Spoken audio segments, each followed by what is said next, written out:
Bonjour. Aujourd'hui, on va plonger dans une vague assez récente de témoignages amateurs, Oui, bonjour. des observations d'OVNI, enfin de panne, comme on dit maintenant, phénomènes aérospatiaux non identifiés, Exactement. tout ça signalé en mai 2025. Alors nos sources, c'est surtout des compilations de récits trouvés sur les réseaux sociaux. Principalement X et Reddit, j'imagine. C'est ça, des gens qui racontent leurs expériences personnelles, quoi. Et notre objectif aujourd'hui, c'est d'explorer un peu ces comptes rendus, essayer de comprendre ce que les gens disent avoir vu ou vécu. Et de réfléchir à la signification de tout ça, sans forcément conclure trop vite. Tout à fait. Alors, on y va, on décortique ça. Allons-y. On pourrait commencer par ce cas assez marquant qui vient du Japon, partagé sur Reddit, c'était le 25 mai. Ah oui, celui de Yusui. Oui. 3 témoins dans un camion qui disent avoir été suivis par un objet sphérique qui émettait une lumière bleue, apparemment aveuglante, et utilisait un genre de faisceau comme pour les scanner. C'est très précis comme description. Et le plus troublant, c'est qu'un des passagers aurait développé des marques sur le corps après, genre coup de soleil. Ah oui, des effets physiques rapportés, ça c'est toujours notable. Il mentionne aussi qu'une vidéo existerait. Oui, alors ça c'est intéressant, la richesse des détails, y compris ces effets physiques potentiels. Mais il faut tout de suite souligner l'absence de vérification indépendante, n'est-ce pas? Bien sûr. Documenter ce genre d'événement de manière fiable, ça reste un défi énorme, même si on parle d'une vidéo. Oui, le fait qu'elle existe ne prouve rien en soi. Exactement. Ni son authenticité, ni l'interprétation qu'on en fait. C'est un point crucial. Et d'ailleurs, d'autres observations récentes mentionnent aussi des preuves visuelles. Oui. À Atlantic City, le 20 mai, un utilisateur, @tangotiti, a partagé une vidéo. On y voit 3 lumières qui clignotent. D'accord. Et ce qui est intéressant, c'est qu'ils auraient entendu un avion de chasse, mais rien sur les radars civils ADS-B. Le système de suivi standard. Donc, potentiellement un appareil non répertorié ou militaire. Ou une mauvaise interprétation du son. Difficile à dire. Et puis, autre cas, le 25 mai, à Madison, dans le Wisconsin, @Renaissance, qui décrit un pan sombre silencieux. Aperçu brièvement, c'est ça? Voilà. Et là aussi, il est question d'une possible vidéo d'une caméra de surveillance Blink. Ce qui est frappant, c'est cette récurrence. La mention quasi systématique de vidéos ou de photos dans ces témoignages de mai. Oui, c'est vrai. Sur X, on trouve aussi des mentions plus rapides. Une observation en Chine, @Vriltonsian, le 16 mai. Une autre aux USA, @Mario1973p, le 19. Souvent juste des liens, c'est ça, hein, sans trop de détails. Exactement. Peu de contexte direct. Et puis un autre utilisateur, @JulioConcilio, le 26 mai, qui partage une vidéo montrant plusieurs objets.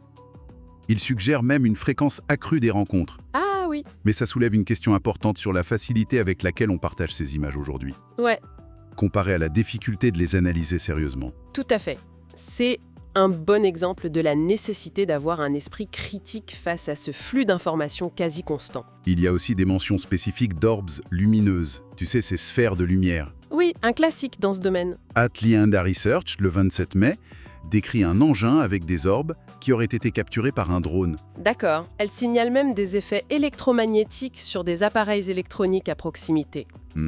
L'hyperturbation EM, c'est aussi un détail qui revient parfois dans ce type de récit. Et un autre, @DocNeuro, le 9 mai, partage une vidéo d'une orbe. Sans aile, sans chaleur apparente, dit-il. Ok. Et il ajoute que le gouvernement, enfin une source officielle, l'aurait classé non résolu. C'est là que ça devient intriguant. Oui, alors attention avec ce terme non résolu venant supposément d'une source officielle. Ça attire l'attention, c'est sûr. Mais Mais il faut rester très prudent. Ça signifie simplement qu'une explication conventionnelle immédiate. n'a pas été trouvée ou communiquée. Pas que l'origine est forcément extraordinaire ou extraterrestre.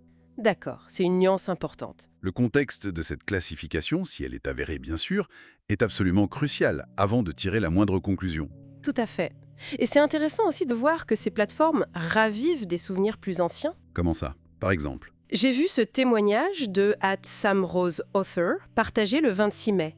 Mais ça remonte aux années 60 dans le Colorado. Ah oui, un récit rétrospectif. Oui, il raconte une expérience vécue enfant, une rencontre présumée avec des extraterrestres qui impliquait sa famille. Et c'était près de sites sensibles, des mines d'uranium, des zones d'essais nucléaires. La proximité de sites sensibles est un autre thème récurrent dans certains récits ufologiques. Il souligne l'impact traumatique que ça a eu et aussi le fait qu'il a redécouvert l'ampleur de l'événement, ou du moins sa perception de l'événement, récemment via un groupe Facebook. Alors ça, si on replace ça dans une perspective plus large, ça illustre bien comment des expériences passées, potentiellement marquantes, voire traumatisantes, peuvent refaire surface. Et être réinterprétées des décennies après. Exactement. Notamment grâce à ces communautés en ligne qui permettent de partager et de trouver un écho. L'impact personnel, le vécu rapporté par l'individu, est indéniable pour lui. Oui. Mais ça reste bien distinct d'une preuve scientifique corroborée des événements décrits il y a 60 ans. C'est une autre facette de ce phénomène de partage numérique. Bon, alors si on essaye de faire une petite synthèse de tout ça. Mai 2025 semble avoir été un mois avec pas mal de récits d'observations inhabituelles. Oui, une concentration notable. Et des récits très diversifiés, allant de simples lumières lointaines à des interactions allégées beaucoup plus proches. Et le point commun, c'est leur diffusion rapide via les plateformes numériques. Et c'est le point clé.